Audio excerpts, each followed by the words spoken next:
Po wykonaniu naprawy pieca w kserokopiarce kolorowej MPC 4502-5502 trzeba zresetować kserokopiarkę, jeżeli przed naprawą wyświetlała kod błędu SC544 na przykład.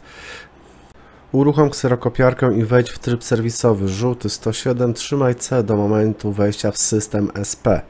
Następnie wybierz system SP, wybierz trójeczkę i znajdź 3902. W 3902 są 3 punkty, które musisz skasować. Punkt 14, 18 i 19. Jeżeli wybierzesz 14, po prawej stronie świeci się 0. Wciśnij 1, a następnie wciśnij hashtag. To jest zatwierdzenie, że jest nowy element.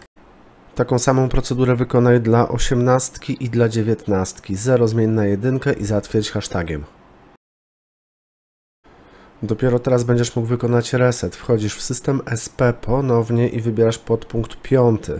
Dalej szukasz 5810 i tam resetujesz 2 podpunkty 1 i 2.